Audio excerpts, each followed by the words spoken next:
in it. So I ended up making a bunch of molds similar to this with different tile designs, tons of tiles, and I came out with a really nice backsplash. I was really happy with that. So what I hope to do today is to show you some of the things that are going to make working with plaster easier. So you'll learn from my mishaps and hopefully walk away here feeling excited about plaster and wanting to use it. Now, why plaster? I like it because to me it's immediate gratification. I could actually make a stamp and then use it immediately, although you're supposed to let it dry. You know, but there are some pitfalls. Some people do not like using plaster because of clay and plaster really do not mix. If you get a chunk of plaster in your clay and you put it to the kiln, it's going to blow up. So when you have plaster in your studio, you just want to make sure you keep it separate from your production clay. So I keep a bag of clay specifically just for use with plaster, and then clay that I do my work with. And I'll show you what I mean a little bit later on down the road. All right, this is what plaster comes in. 50-pound bag. You can also get it in a 25-pound bag. And the thing about plaster that when I was starting out, it's like, how much do I need? You know, I had all these equations that were given to me, like, you know, quarts or parts, and it was just really frustrating until I found a book by Frank Giorgini, and I gave him credit on the second page of your handout. There's a reference to him down here, Handmade Tiles by Frank Giorgini. And I found his chart, and I decided I was going to go invest in a scale and do it by pounds rather than by volume. And that was the best way. So once I did that, it's like, okay, now I know I'm down to this much plaster. I weigh it. This is how much I have to work with. So then it just made life a lot easier. Jamie, where do you get the plaster? Oh, this is pottery #1 plaster, and I got it right here at Clay Planet. Right behind you is a stack. Anyways, this bag was about 20 bucks. So a half a bag, you can get a 25-pound bag, and I think it's like 17 or something like that, or 15. And it's actually more cost-effective to get the bigger one, unless you're not going to do much pottery. So one of the things is you want to keep plaster in a cool, dry place. Moisture can make the plaster go bad. So it's, you know, if you're only going to do a little bit of plaster, use the smaller bag, pay the extra money. The other thing too is about this brand of pottery, this brand of plaster I find is more durable than, say, plaster of Paris at Home Depot. So I've used both, and I just feel like the Home Depot plaster of Paris is just chalky. You know, this one, it doesn't have that chalky feel to it. It feels more durable. Another thing about the recipes that I'm using here from Frank is that this is like a medium absorption and hardness. So when you're looking at ratios, you're going to see all different kinds of ratios on the internet. The rule is the more water, the more that you use when you're mixing it, the more porous it is, so the faster it will absorb water, which is kind of weird. You mean the final product? The molds. So when you're using it, right? So if you make it with you're heavier on the water portion in the ratio, then this is going to be more absorbent, but it's going to be more brittle. So the more plaster is, the more durable it's going to be, but it's not going to be as absorbent. So it depends on what you're used for. So I like his recipe. I think it has the right amount of absorption for me. I recently made a wedging table out of plaster, and I could have gone heavier on the plaster. So I find that wedging tables take a lot of beatings. So you want to make sure, okay, it's not going to be as absorbent, but you want a durable plaster table. The other thing is, in addition to dangers of working with plaster in the studio, mixing with clay, it's dangerous to your person as well. So you want to make sure that you have a mask when you're working with it, and gloves, and you could even eyewear might be appropriate too. It just depends on how close you get down in there. All right, so I'm going to talk about some of the form types. I got into it because I wanted to make the tiles, but then once again I got into it because of bowls. I felt like I was throwing on the wheel a lot, and I was introduced to texture. And it's like, oh, this is a perfect vehicle for texture. So I started making bowls for plaster. So that's the most common application I use it for today.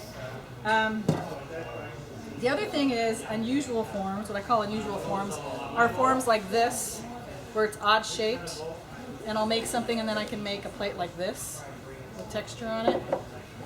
This what I do is I create a texture slab, let it dry up a little hard, and then I press it into foam.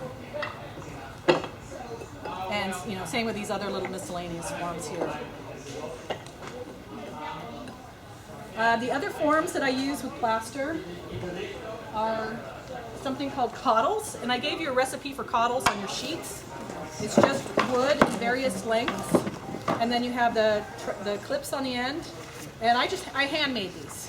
So I just bought the pieces from the hardware store, and I found that I couldn't really find these at Home Depot or Lowe's. Osh, I readily found these, so not trying to plug one store over another, but anyways, Osh is where I found those clips. So the coddles are what I'm going to use to frame some flat pieces. And then another shortcut is actually plastic. So plaster doesn't stick to plastic so much. So I can actually use this in lieu of this. But what I use, it's all dependent on what I'm going to do. So first I have to determine, what's my goal, what am I making? And then I'll choose the appropriate form. So when I cast, I mostly work with clay directly. I cast clay forms, and sometimes I cast harder materials, like this little tiki guy I wanted to. Now when you're looking at a form to consider casting it, you need to look at what's called the undercuts.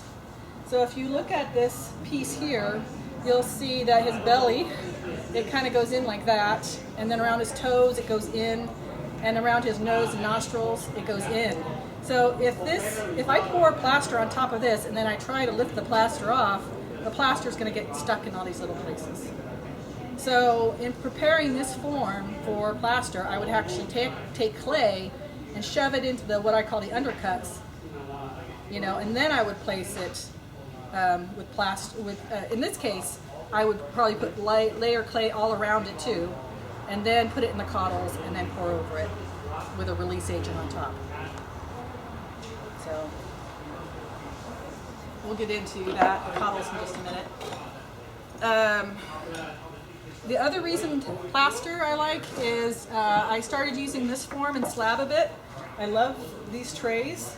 And then after I did my texture trays, I'd have to turn it over and do the feet. And it was just like, anytime, it was just a challenge to not bend the pieces. So I cast it, and so now I just put the plaster on top of it, flip it over, ta-da, put my feet on. So that's another use for plaster. The other thing too is with this, any of these molds, and like this mold down here, is I put them on the wheel, and I can do wheel manipulations with the mold as well, which I'll show you later in the demo. Finally, stamps. As I said earlier, I was into texture. I got into making texture stamps, and this is really a fun project. I'll show you that in a little bit. And today, is Priscilla here? No, Priscilla's not here. She's like, can you make me a stamp of this? So in today's demo, I'm going to show you how to take an object that you just find packaging, and you can make a stamp out of it too. So we'll show that. All right, so the things I'm going to show you today is how to make a mold, a bowl that can be for a hump mold or a slump mold. And so this is the nested set here. There's one piece of it I used in the last demo, so you're missing the middle ring here. So let's go ahead and get started. I'm going to pour this. So my goal is to, as you know, plaster is super heavy.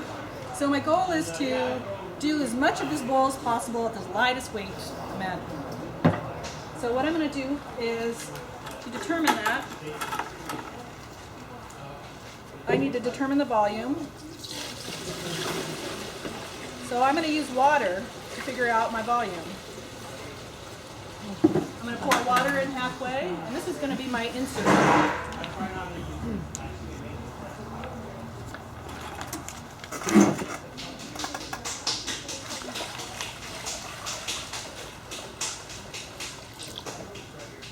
All right, so now I know I didn't pour enough water in the bottom. So I'm just going to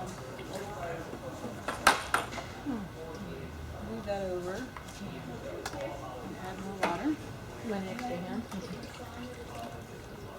I think I got it. All right.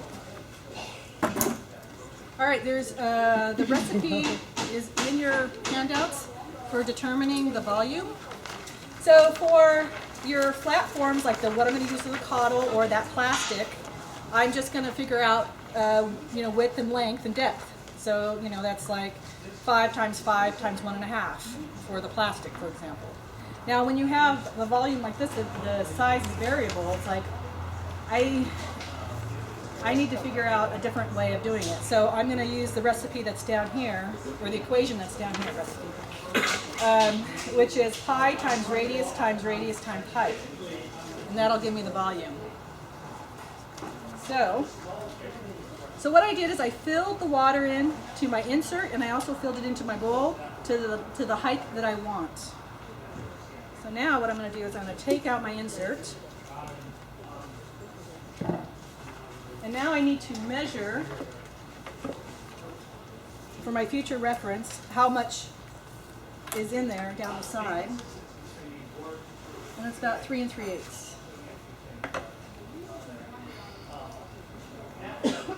So I want to remember that for later on.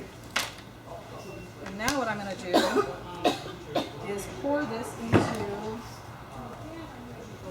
a cylinder bucket. So I don't have a perfect cylinder bucket, but this is pretty close. And so if it's not perfect, I always err on the side that's a little bit big. Like for example, this is 11 across, and down here it's like 10 3/4 or something like that. But I need to use a cylinder for that equation to work.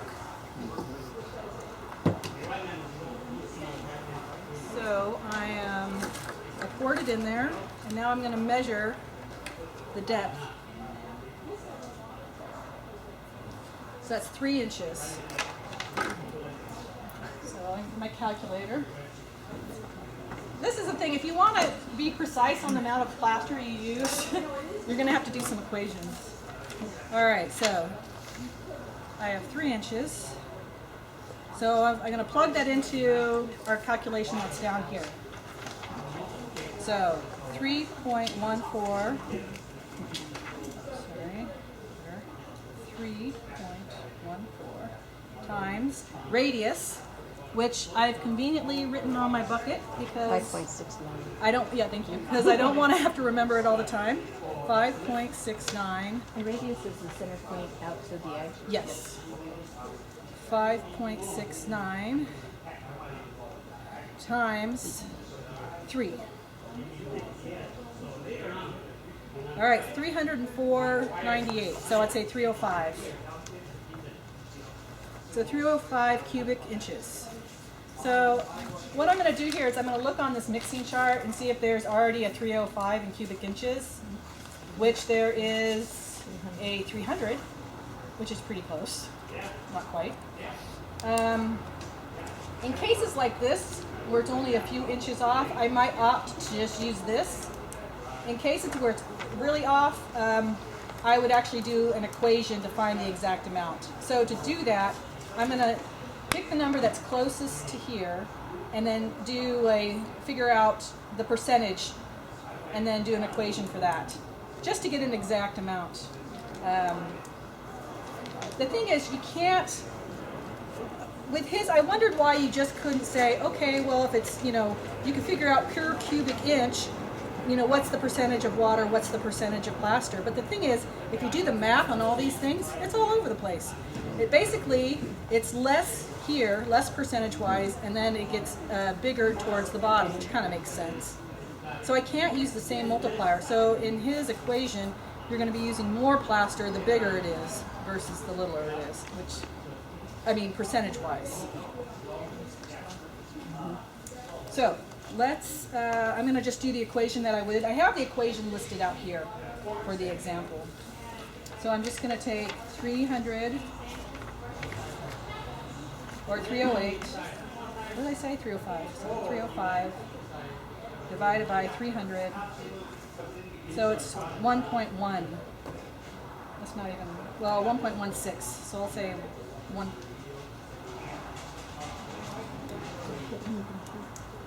1.02. It doesn't even really, well, I'll do it because I said it. All right, 1.02. So now what I'm going to do is say for the pounds of water, I'm going to say 7 times 1.02, which equals 7.14. And then I'm going to do 1.02 times 11 pounds plaster, 11.22. These are just minimal amounts. It's basically the same. I mean, 0.02 is just a hair over 7 pounds of water and 7 pounds of plaster. So I'm going to stick to that number instead of using these. Now, below this, I also have a recipe for, I also have in here to deduct 20% of the volume for displacement when I'm doing this measurement. And I'm hit and miss with that. In today's demo, I'm ignoring the deduction of the 20%. Just because I find different things can affect the volume.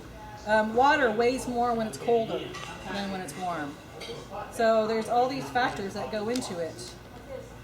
I mean, if you were able to keep your water at a perfect degrees of 70, that's what they recommend you use, clean water that's 70 degrees, then you can maybe be a little bit more precise. So I'm going to stick with the 7 pounds of water and the 11 pounds of plaster. Now, to do that, I'm going to mix the plaster here in a second, but I want to, before I do any of the pouring, I want to make sure my environment is ready to go. So to do that, I want to prepare my form. I want to make sure I have all my waste receptacles available. What I've done is I've taken a 5-gallon bucket and I've lined it with a trash bag and put water in here with a sponge. So what's going to happen is, at the end of the day, the plaster is going to sink to the bottom, the water is going to be on top, and I can drain the water out outside and then let the plaster dry out and just throw it away. So that's how I would take care of this plaster. You never ever want to dump plaster down the drain, it will clog your pipes.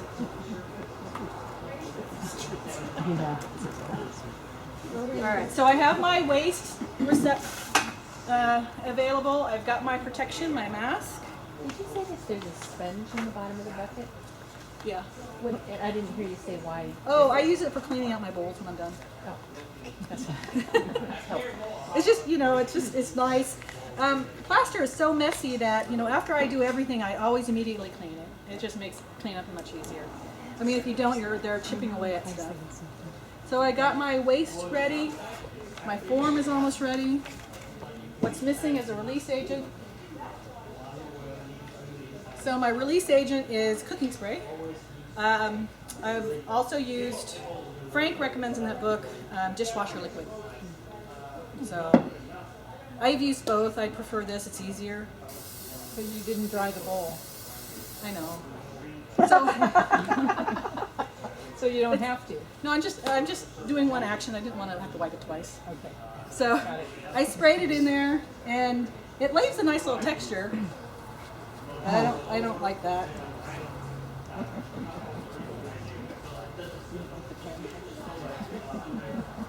All right, so I prepared this bowl part way. Now, remember that measurement I took earlier?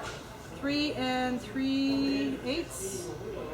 That's where the water was when I took it out. So that's my goal. If I hit that target when we pour the plaster, not overgoing it, that means I did my calculations well. So I'm going to mark that down here, 3 3/8.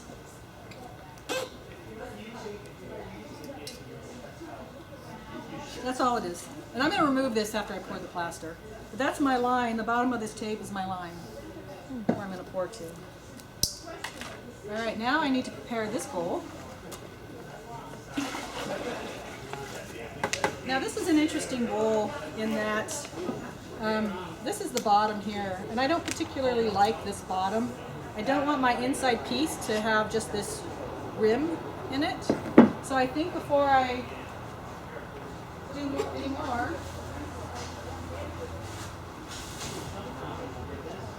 I'm going to modify it.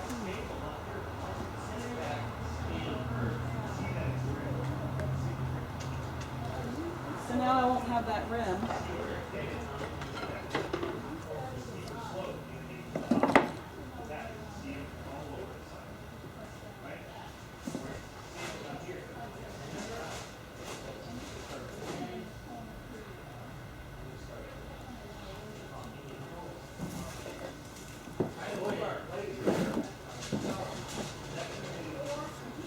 All right, when I use clay, it doesn't need to be sprayed. And now that'll give me a nice flat inside. And then I need to spray the outside. Now I could risk not using spray on this. I think it's just a good idea to use spray. You know, it generally doesn't stick to plastic, but a good rule of thumb is just use it. No worries. All right, so that's ready to go. This is ready to go. Now I'm ready to do my plaster. So the amount of water it said was, what was it, 7 pounds? Yep. So I'm going to, it's too much.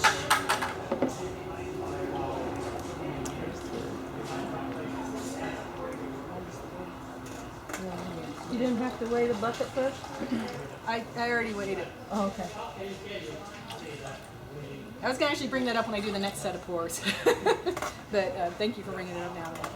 So 7 pounds. So yeah, when I take this off, you'll notice that it's not set at 0.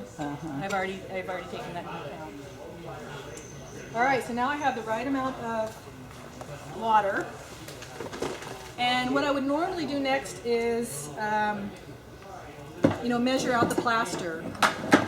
But what I'm going to do in this case is, I'm going to show you what's called the island method.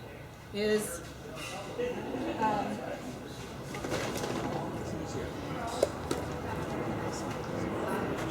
this form right here, this is a pint, this plastic container, and this is about 1 pound. So I'm just going to count out scoops, and then I'll know when it's enough by the islands that'll show up in here. The other thing too is, so we had, it was 11 pounds of plaster and 7 pounds, so that's 18 pounds total. So another way you could do it is you could actually sit this on the scale and just keep pouring the plaster in until you reach the 18 pounds. The other thing that I find helpful is for my containers is I wrote the max number of pounds that I want in here.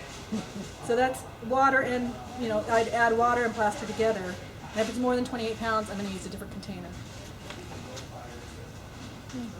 All right, so I have my water and safety glove.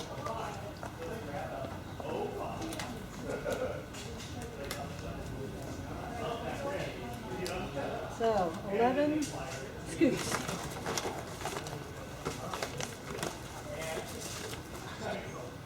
So I'm going to just sprinkle it around in a circle, and I'm not putting it all in at once. Oh, what's on measure my own cooking? Like when I cook that, Yeah, you just kind of, oh yeah, it's a, well, that's certainly more than a pound you're putting in there. What's that? oh, she's done it enough, she probably knows. A heaping thing. Just that way, you know. 6. Mm-hmm. 7.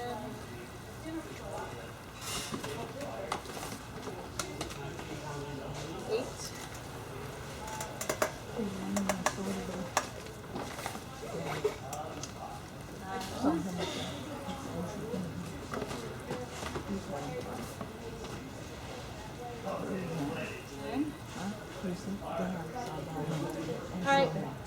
At this point, you're seeing, I don't know if you might want to get up and look. There's islands that are starting to appear. And this is where you start counting the islands, like how long does it take before it sinks. So it's about if it's more than 10 seconds to sink, then you're getting close. Yeah, it's getting close. Yeah, so it's, I said 8. I'm gonna put, no, I was at 10, I stopped at 10. Oh, that's 10? Yeah, so I'm gonna just put a little bit more in. And I'm just gonna, I think that's good. All right, so then what you do is you can let it sit for a few minutes and you call it soaking. You let all the plaster, all the molecules of water circle the plaster. And then stick your hand in. And what I'm going to do is I'm going to stick it in and I'm going to swirl like this. I don't want to do this, you know. This is going to introduce air. And I'm trying to keep the air to a minimum. So I'm going to just put my hand in and swoosh around and feel for lumps. The other thing too is I've had a student before, and the thing is the agitation causes the chemical reaction to speed up. So their plaster went chunky, you know, in the middle of their mixing. So just, you know, just a slow, easy swirl. Are you breaking up any lumps? Yeah, I find lumps, yeah. So you want like a thick cream consistency. And now the fun part is to get the bubbles out. So you have about 15 minutes to work with this.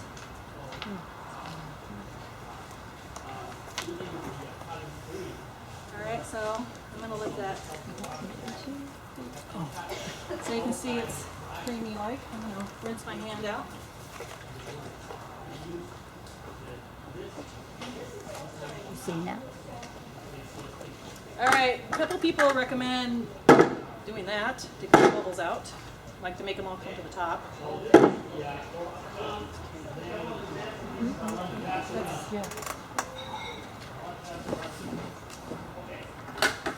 Let that sit for a second more. I skipped a really important part, and that's making sure the surface you're working with is level. So this table over here, I always carry with me shims. I've already adjusted this table over here to be the perfect level. This table is not perfect. So in order to account for that, to make sure that this is perfectly level, I'm going to make a modification with one of these weir boards. And a smaller level.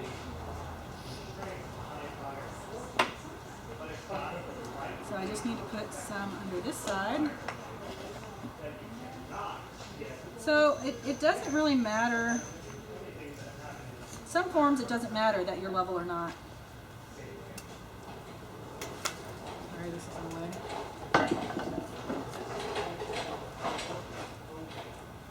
But the thing is, I like to use my round forms on the wheel, and so I want that surface to be completely flat. Also, if I'm putting feet on it, when I measure the level of the feet, it needs to be flat. So just double checking that that's flat. So that's ready to go. Now I'm ready to pour.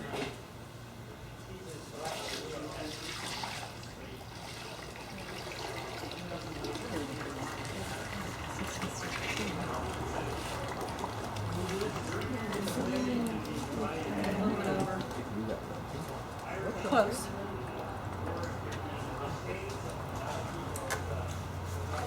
Taking my sponge, doing a quick cleanup.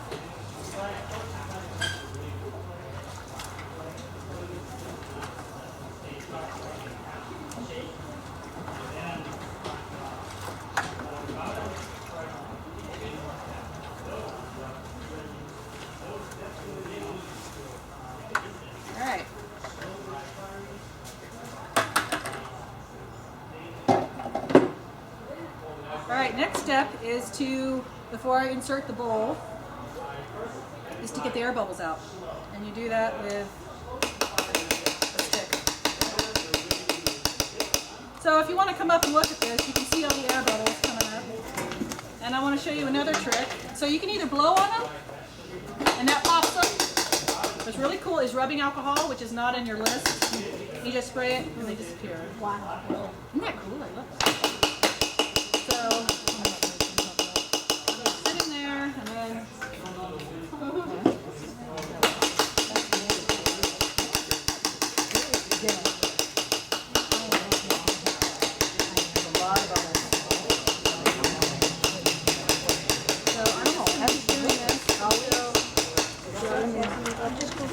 Yeah. I mean, they say that if you do mix it slowly, or some people say even sift the plaster. Rubbing alcohol. As soon as she started doing pie, all of this, that, and all this shit. I'm in trouble. Nice try. Okay, when you make your first mold, you let me know.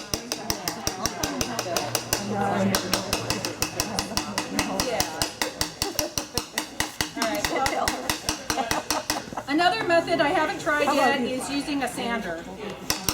So putting a sander on the table and just letting it vibrate the table. Alright, so this is my last little spray. And now I'm going to insert the bowl. So now I'm going to put that on top.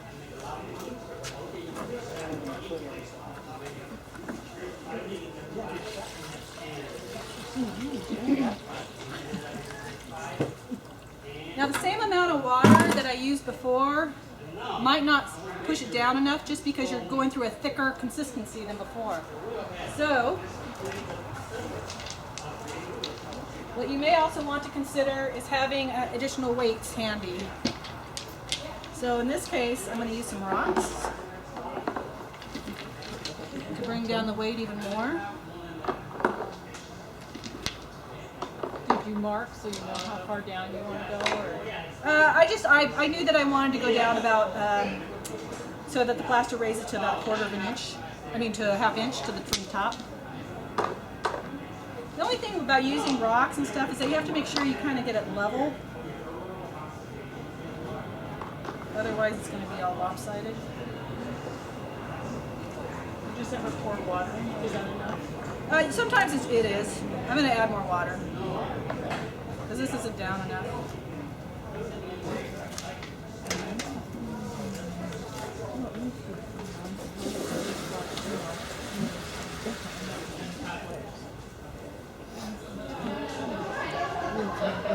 Be a little bit more.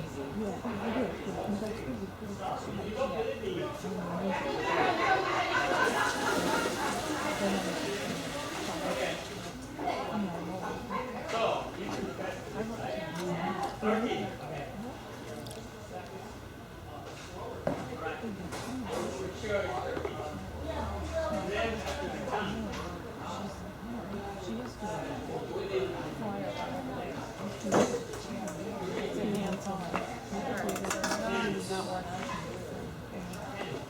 Sinking much more on this side. Yeah, it's not, that's the only thing with using these additional weights. It's like the water is equal.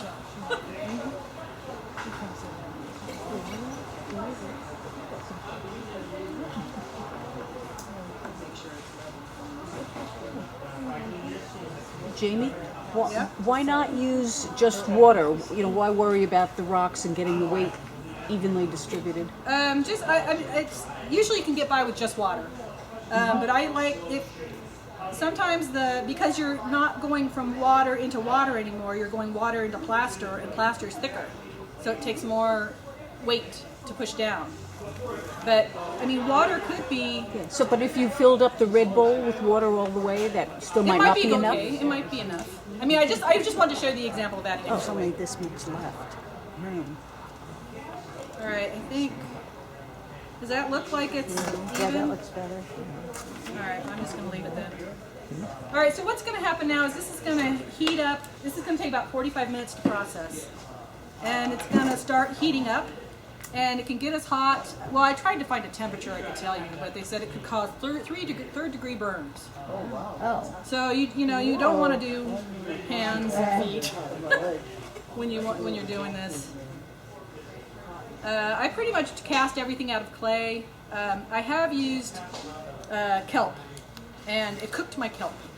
So if you were going to do kelp, for example, I'd recommend rolling the kelp into clay and then casting the clay. What do you mean? You don't worry about the plastic against the heat. I pick a plastic that's usually thick. You know, I do have a thin plastic form that melted. So I just, you gotta, but you know, it's weird because the one that melted though is when I did plaster and plaster. So when I do these nested molds here, I'm pouring plaster in the middle instead of water. So I'm doing plaster and plaster. And so that made it extra hot. I had heat on both sides. So I find like forms like With that little plastic thing like that. this one will be fine. Really? Yeah, it'll be fine. It's only got it only will have plaster on one side of Oh, it. that's too small. Yeah, it's got air going through it. Yeah, it's tiny. It'll be fine. What's she gonna do with that? With this, she wanted it for a form. I mean, for a stamp. So we're gonna make a stamp. All right, so that big guy. So what's gonna happen? It's gonna be about 45 minutes. At that point, I'll be able to take this bowl out. But this bowl, I'm probably gonna keep it in here overnight. It's not gonna release that easy. So I usually, anything in metal like this, I'll let it stay overnight before releasing it. Now when we do the cottles and we do the plastic, I'll release it within 45 minutes. That'll come out easily. All right. Is there any trick to actually getting it out then? Once it, if it were tomorrow morning, is there some special Okay, thing? so the way that I do it, this is a, you can't ever get too cocky about plaster. Like, oh, I can make the perfect amount. I always have a spare over bowl, whatever. So this is from the last session, it was extra. If I was gonna get it out, I would just, well, it came out. But I would just take it and tap it on the table like this, and around until it came out. So I could just smooth up the edges here, and this would be something.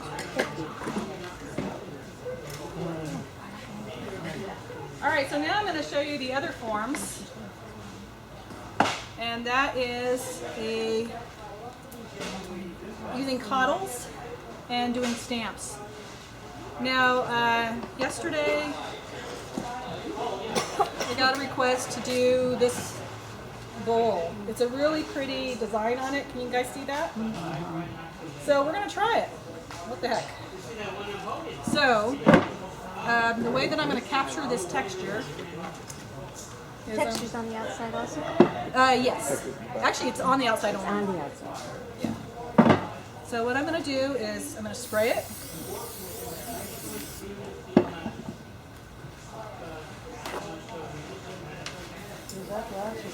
It's glass. And I'm just going to make sure it gets all worked in there. Now I'm going to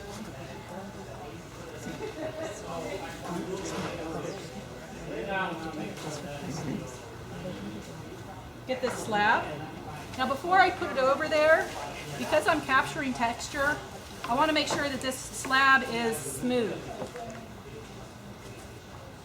So I'm going to take my squeegee and I'm just going to go across it to get everything, all the canvas texture off of it.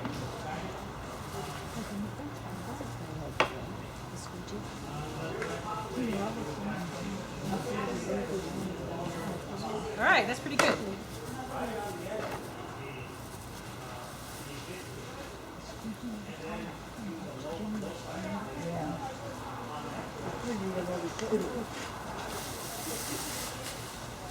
All right. Gently, now I'm going to take my roller.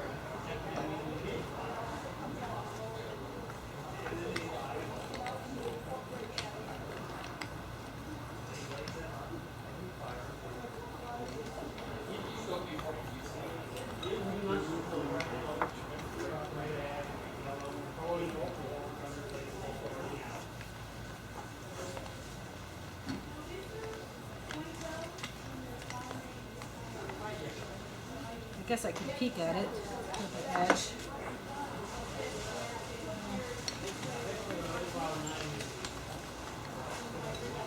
Are you pressing harder now? Yeah. Okay, so I'm not trimming off the edges because I want to keep them, I want to create a square even though this texture will be round, just so I can trim to fit the cottles. All right, that's what I'm going to go with. So now, I really need a bigger wear board, but I don't have one. So I'm going to use this and then make adjustments. Another thing that's handy to have are these cutting mats. I got this at Dollar Store or you can go to IKEA, and this is great as the base for any of your cottle work that you do, or stamp work.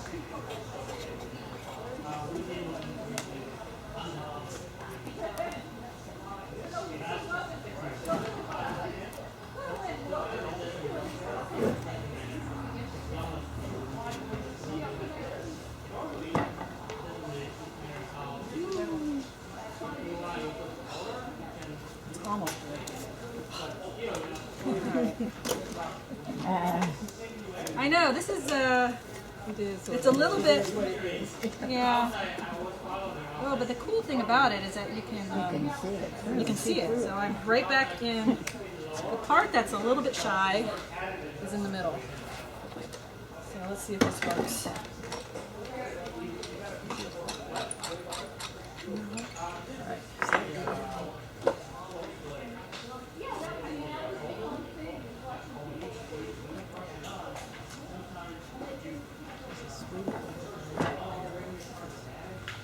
Oh, that's better. All right. I don't know if you guys can you see that? Yeah. All right. So what I'm going to do here, I'm going to switch to this table, and I'm going to use.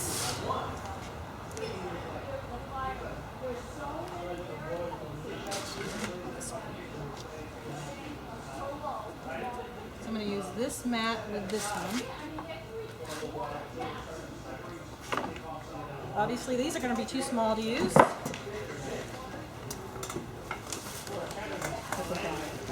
Sure. All right, so normally I would like plastic between me and my cottles, but since it's going to be clay directly, I'm not going to worry about it too much. So now I'm going to cast this in a square shape. So even though it can be then used on a drape mold for a bowl, but you have a choice of either using it as a tray now mold or a bowl. So let's just, hopefully I brought long enough cottles, which I did. Yay. All right, so I'm going to piece these together.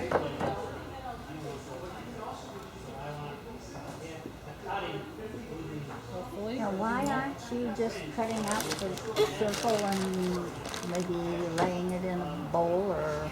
Well, the thing is, to me it's annoying when I have a mold that dips down inside. Unless I want it to be a bowl, unless I always intentionally want it to be a bowl.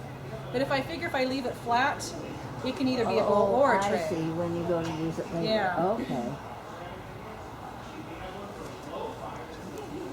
All right, so I'm just figuring out the sizes right now, what's going to work. So I know I can come this close, this close. So I'm just figuring out the sizes. Okay, this looks like it's going to work. All right.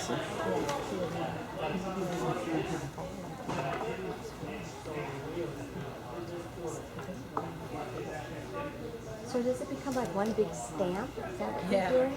Yeah. All right. So I'm going to first clip it into place, and then I'm going to come back and set it up after I trim out the plaster. I mean the clay.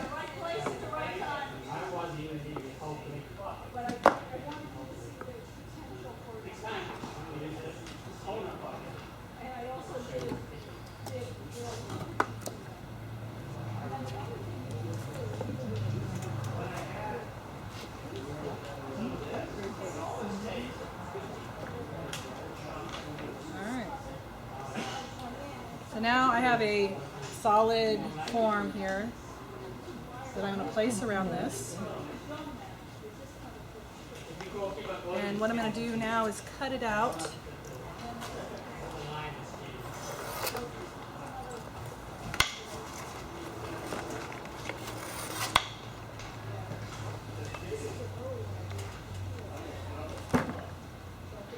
Alright, so I have some short pieces, so I'm going to go in here and fill that in. Go here.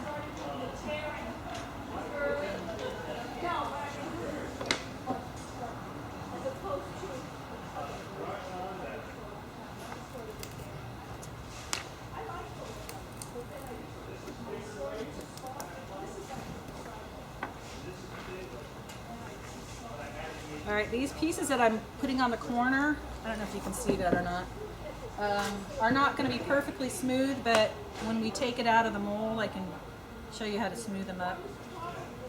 The important part is preserving the inside design.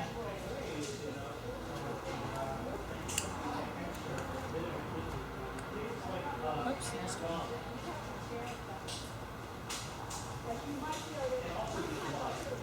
How many uses do you get out of one of your molds before they degrade? I have all the bowls I've ever made still. So.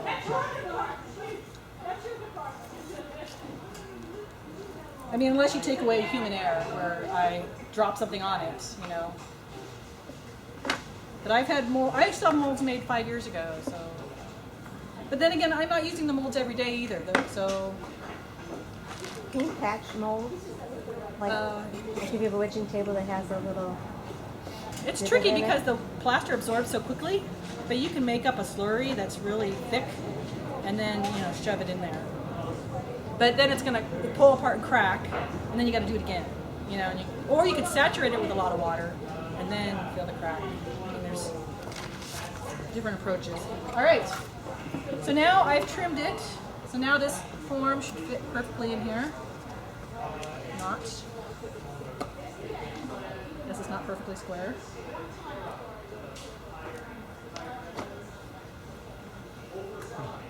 All right, I can't pick this up to show you, but if you want to come and look, you can come see me fill in the corners. You see it comes pretty close to the edges, but there's still gaps. So the first thing I'm going to do is fill the corners. So I want to prevent the plaster from going out of the form. So I'm just putting the coil up the side. So I'm going to do it on all sides.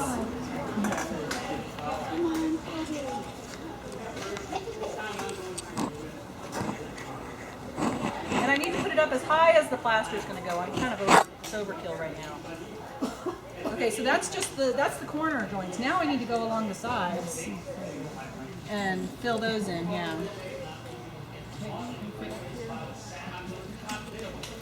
She just wants to know all that space.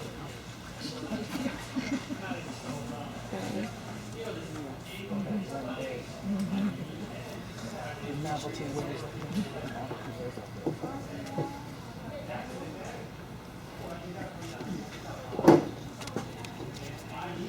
So, once again, I'm preparing the form before preparing the plaster. And if you're doing this in a warm environment, the clay can start cracking, so you just want to make sure that, if it is a warm environment, that you work fast or use a sponge and go around the edges.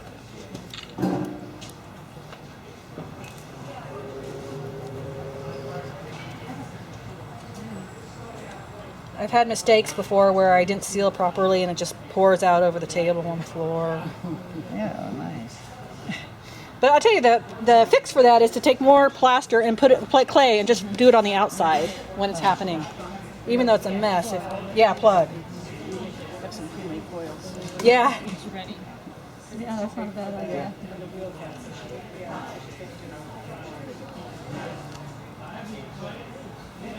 The molds are tricky. Something can go wrong. All right. More clay. Almost there.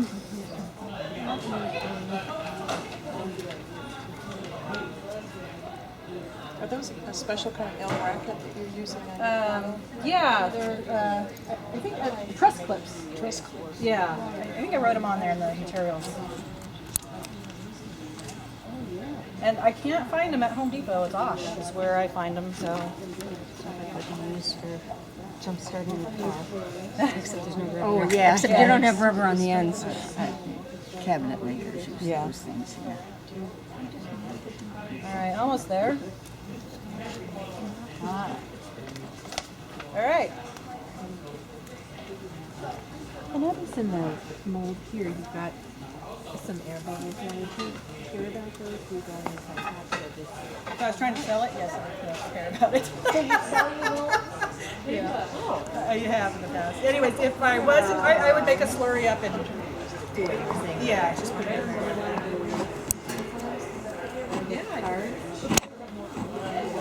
All right, so next, okay, so it's almost done. It's been sealed, and now I just need to make sure the sides won't stick. So let me get my spray over here.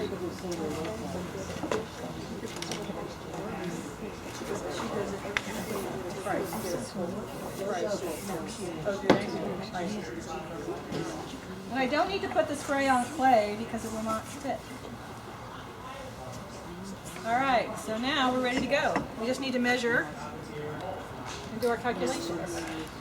This is going to be easier. So 12, 15, should be 15. It's a little less, but I'm going to say 15 by 15. All right, so quick, anybody? 15 times 15. No, okay. No, 15 times 15 times 1. 1 inch.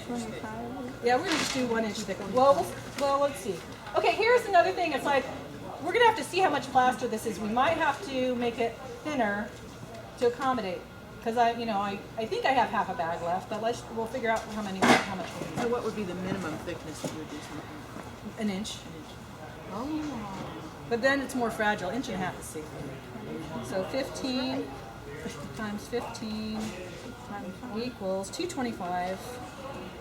And then let's do times 1.5 equals 337 or 338. Is there one close to 338 on that list? 363. Yeah, let's do 363. So do you ever just have another bowl prepared? Yeah. Okay, now in this case, we're going to use the 363, and then what I'm going to do is with the excess, I'm going to make stamps. So that's the other fun thing to do. So, let me tell you about these forms first. All right, the next form that I want to do in addition to that is this little plastic guy, and I'm going to make feet. And so what I need to do is, I don't see my spray burr. No, it's a little, to create the metal, yeah.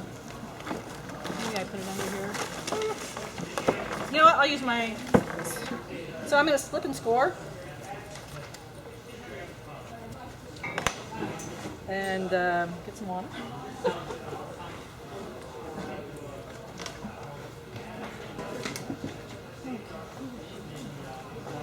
All right, now I'm not gonna, in this case, I'm not gonna put spray around the plastic because I know in this case it'll just pop out.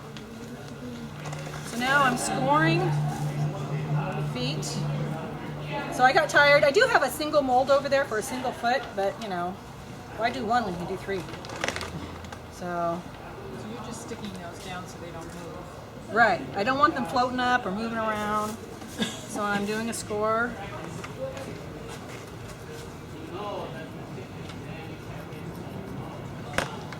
And then I'm making sure they stick down here.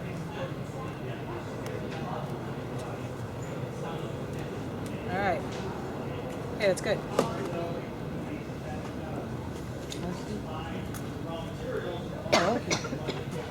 All right, so that's ready to go. So now with the excess of here, I'm going to pour into here. And then let me show you one last thing as a little stamp.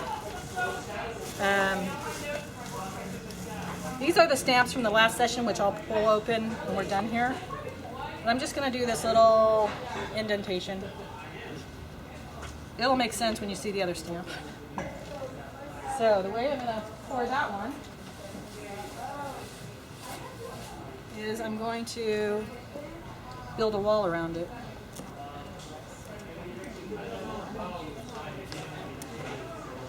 So, I mean, I love doing these little stamps. I mean, your excess clay, plaster, why throw it away? You could just have a stamp.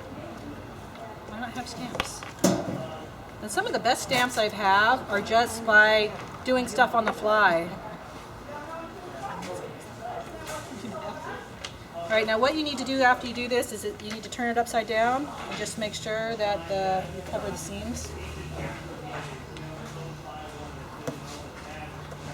There's something down inside. Yep. All right, another type of, here's another little stamp I like, is, I mean, you could just take anything, and I'm just going to create the texture like this. I just did lines, and then I'm going to make a triangle. And that'll be my new texture, is just this triangle with the lines in it. So this is haphazard here. It's usually I have to do it a little bit more cleaner.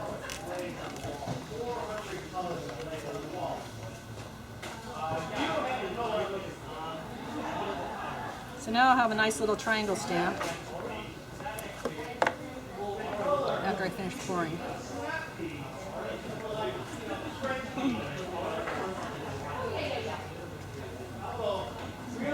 All right, so I got 2 stamps, and I got my plaster, and now let's go ahead and mix the stuff for the rest of the... Jamie, any particular clay body or just anything? Oh, you know, this is Sculpture Raccoon, and I just use it because that's what I have. I like it because of the grit, but I mean, there are clays that are finer, and you might get finer detail. So I just like this because of the way it sticks together. So, and to be honest, I haven't tried like a porcelain. I don't know if I pinch together porcelain like this, if it would stick together or not. So I mean, I have this clay and I have another homemade clay that's more raw and gritty that I use. All right, so let's pour. Now this time I want to show you how you would do it if you want to be super exact. And that would be by using, oh, you know what, I can't do that, sorry. I could do it, but we'd be here all day. I was going to use the smaller buckets. You know, I could show you for that. But I'm just going to do it the same way we did it for this big guy over here. All right, so first of all, we need to add the water. And can somebody tell me what the water was for the 363? 9 pounds? Yep. Good going now. Yeah, you got it. Yeah. Did they have it in? No, they have this. Oh, this is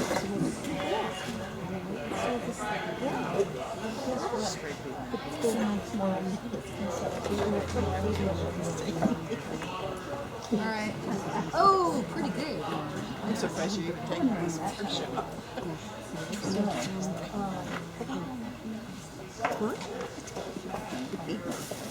I'm waiting for it to settle down a little bit more.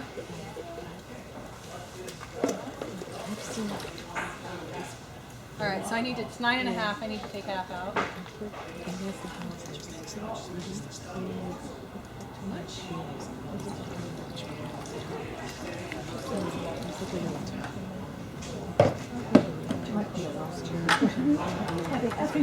somehow it's a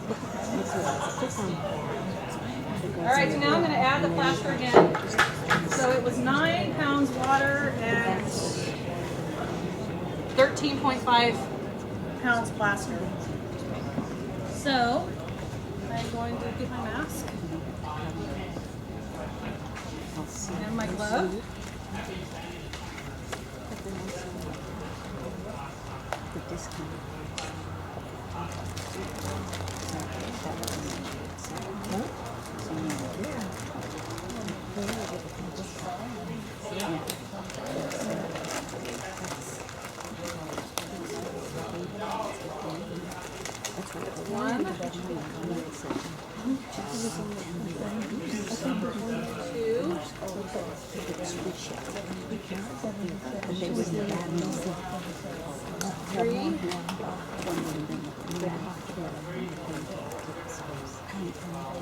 Four.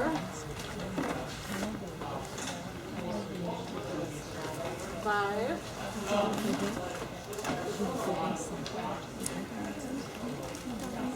6. 7.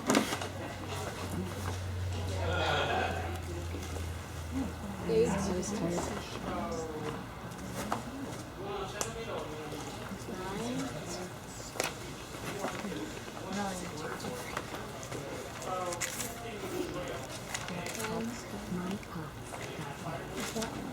Oh, I thought it was 9. Oh, no, that was water. Oh, that was water. 13. 11.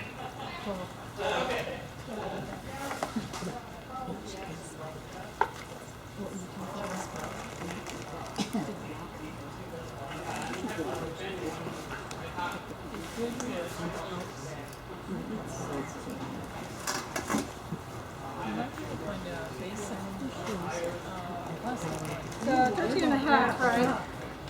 13 and a half. Yeah, I think that needs to be a little more.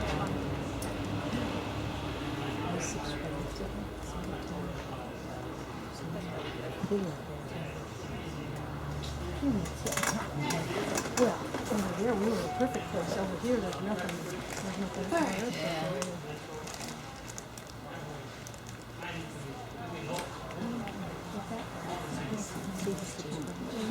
Find round bottom bowls. Oh, I guess I do. Can I just go forward? It's tricky. They're not bowls, actually. They're Easter egg bottoms. Well, those are small. No, there's big ones. Oh, really? Where did you find those? Michael's.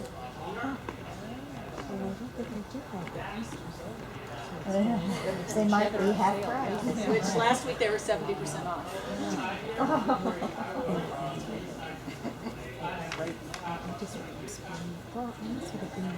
Yeah, I'm sure you can still find them.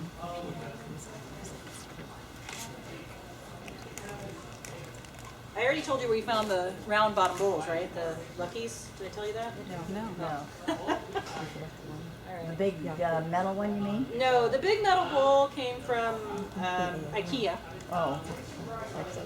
The big wok came from Doc Vin Restaurant Supply. You'll probably find it at the Goodwill. And Barbara. this is has a nice round bottom. There's a mixing bowl set, Lucky's. The brand name is Bonnie.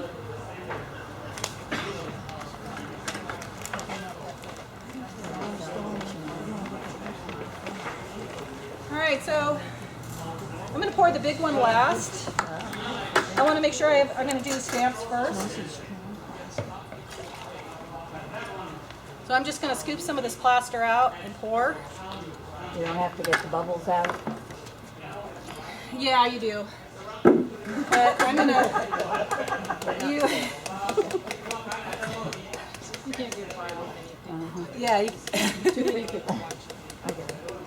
All right, so tapping, and then the other thing I'm going to do is straw. I'm going to pour some into here, just a little bit, and then just blow it to make sure I get all the bubbles out of the grooves.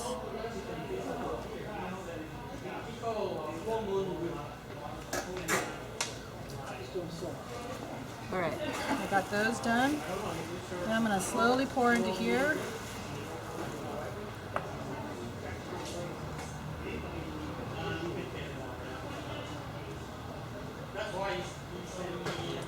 Alright, yep. Crepe batter. The crepe batter or pancake?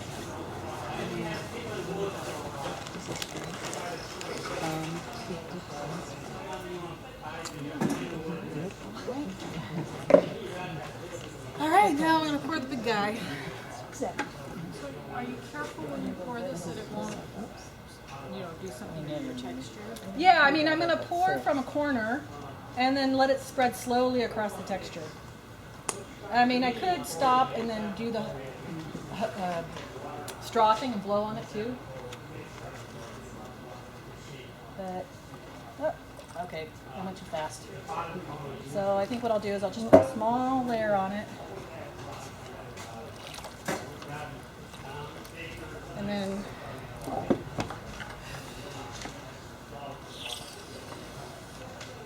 Or can you bubble? You're just trying to make sure it's in the corners and not air bubbles instead. right. I just don't want, I want the texture to come out. I don't, I don't want to get a bubble trapped in the texture. Yeah. Oh, I see. So you're doing the whole thing. That makes sense. All right.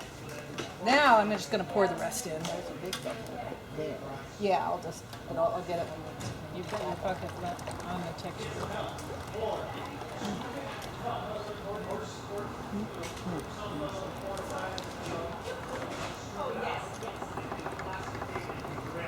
All right, so I'm gonna go clean this. If somebody wants to tap it, use this one and spray. Somebody can tap and here's the spray. Go for it. Big responsibility there. Just like an Seika. How to help. Yeah. Oh, isn't that amazing? That is amazing how that's done. I was about to say the same thing. I just can't take that.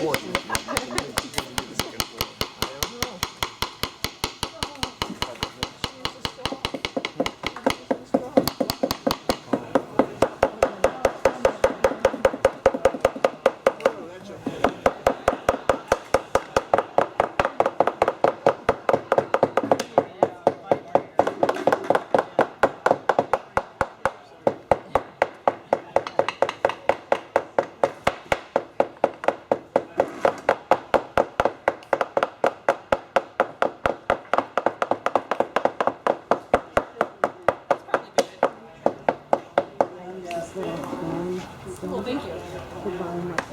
All right, so 45 minutes until I release this. So in the meanwhile, what I'm going to do is I'm going to show you how I use the molds. Sell the mold. Yeah, I've sold the molds before in the past. Yeah, just put it on I knew this was, I don't have that figured out. okay. But I have actually, yeah. Okay, so what I'm going to do now is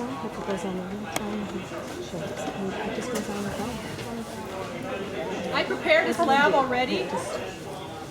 And like I said earlier, the reason I like using molds is I like to put texture on my pieces. So I have a little starfish theme going on here. And what I'm going to do is I'm going to put the starfish on the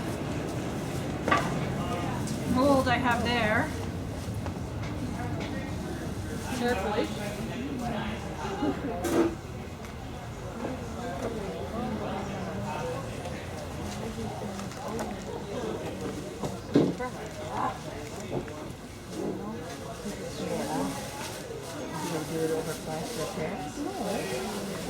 Alright, so with this mold it doesn't matter too much because it's not very steep. But on a very steep mold you would just take it very slow and just do a spiral. Keep going around and around, gently pressing it down. So I'm just going to do that here and then lifting when I need to. Because you want to avoid the ruffle.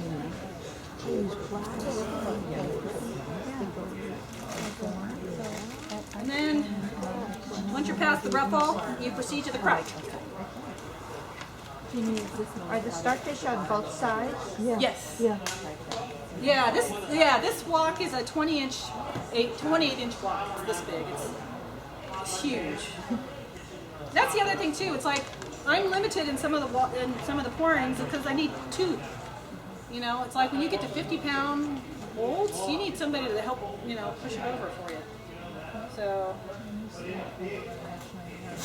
this mold that I use for this one, this is just a portion of how big. It goes down to about like that. The full size, probably about that much out. And that one with an insert was 33 pounds of plaster. All right, so that's that's set up now. I need to just get my wooden. All right, so earlier Thought of them as being funny. I made these starfish feet. So this is actually the starfish mold. Okay. So I just did a bunch of them, and I'm going to put them as feet on this thing. Oh, that's a good idea. So to do that, I also need tape.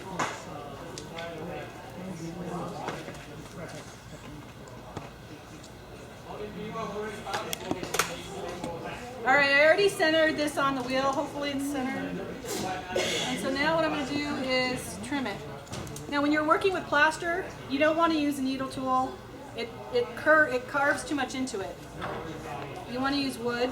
So I usually use my wood stick, with a pointed edge, but I can't find that. So what I'm going to do is create my edge.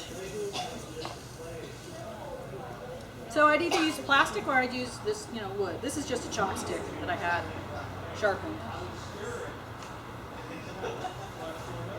All right, while it's on the wheel, I'm just going to smooth this edge out here. And then I also want to find the center. So, which is awkward because I have a starfish right in the middle here.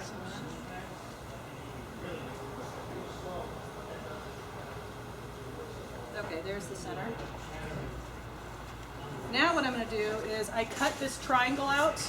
It's just an equal size triangle, found the center, and I'm going to put that right in the middle. And that's going to direct where my feet are going to go. That's how, it's an easy way to see, making them equal. So I'm going to put a dot here to mark my corners. And now, I think, let's see, I want my starfish to be maybe there. Okay, so if I do that, and from the center to the edge of that starfish is 2.5 inches. So let me get this out of the way. And I'm using the 2 dots as my line, my straight line. And I'm hitting 2.5 there. And I'm going to come over here and I mark the edge there, and I'm going to go from the center to 2.5. And then the center, 2.5. And now, time to add them.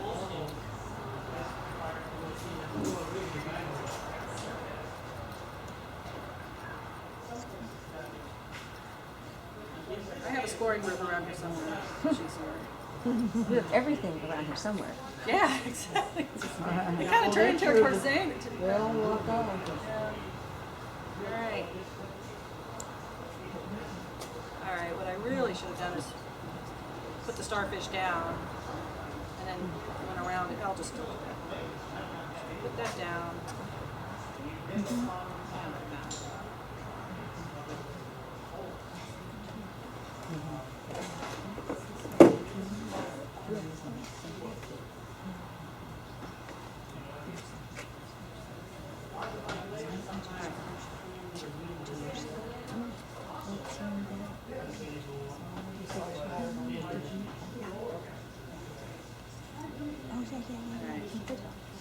I just need to do that 2 more times.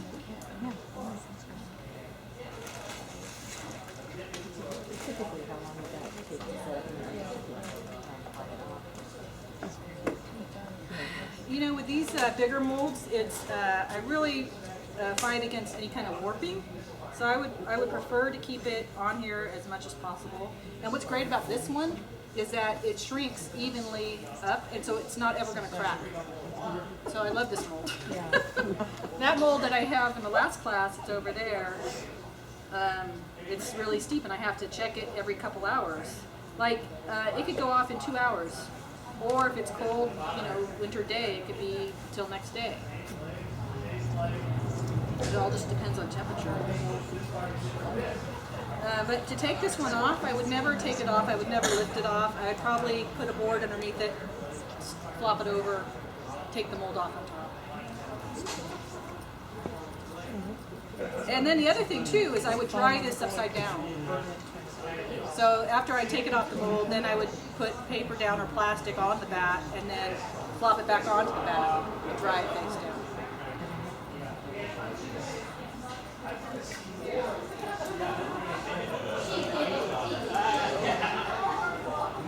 Of course, I normally have lots of nice slip, and I use just using water. So, Jamie, have you thought about attaching that form to the bat permanently? I no, because I use this bat in so many other things.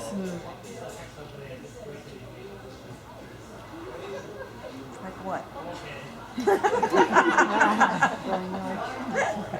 Throwing large. No, if I'm making a bunch of platters, you know, I want to be able to move it another mold on here. Oh, so you have multiple the same. You know, but what I have done is I've circled my older bats, not my new ones. These are brand new ones, with circles, so I know where the edge of my mold is. That way, there's no figuring it out. Just like, okay, it's in the circle, boom, it's done. So I would do that more so than attach it permanently.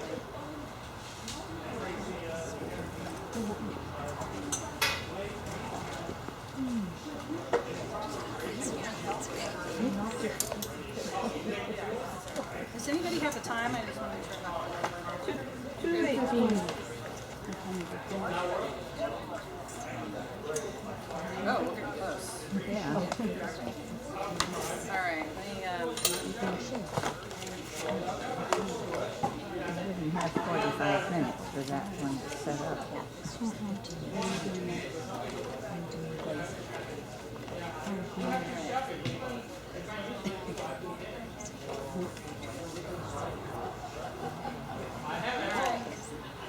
the final thing I would do after attaching feet, of course, is then to put a board on it. Make sure it's really on there and it's flat and it's centered. Alright, so I'm going to let that be. Hopefully that's alright. Alright, I'm going to show you. Sanding like that, you worry about that dust? It's so wet right now, there's no dust. It's just goop. And most of it's sticking to this. Now, if this was a dry plaster, yes, I would worry about the dust. But this is wet.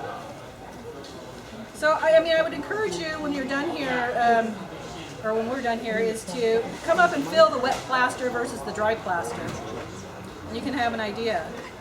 Now, the bigger pieces of plaster, they'll need about a week to dry. These small stamps, sometimes I use them right away. But you should they could probably be ready in like 2 or 3 days. And let's see, my onk's not ready to come out yet. Let's see if the plaster mold's ready. Nope, that's not ready yet. Oops. Just squish that one. That one's not ready yet. That's not ready yet. I think.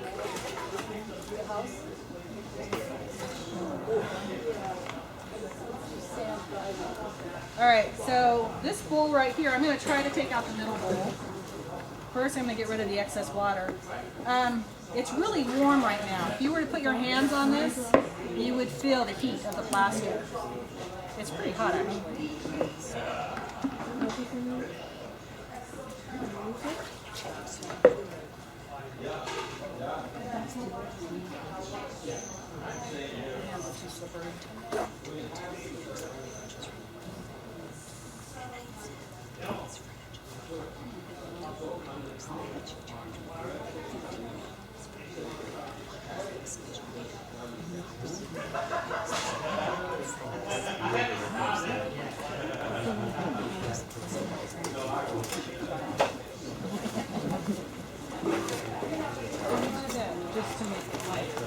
Yeah. All right, the last thing I'm going to do, just real quick, is I'm going to trim off the, see how it came up on the edges? Now, how will you get that out of the metal bowl? I'll just turn it upside down and tap it. Oh, and it'll But just tomorrow I'll do drop. that, not Yeah, today. it'll drop out. Right. It's too wet, right? Yeah, it's too wet right now. So, why did you put clay in there? Because I didn't want the, I didn't But you want, ended up still with a ridge and that's okay. It's better a ridge than just an indentation. It would have just, it would have just Oh, been a okay. 1/4 inch. It just made it more difficult getting the bowl out when I did it previously. That's the I'll only try reason. that with the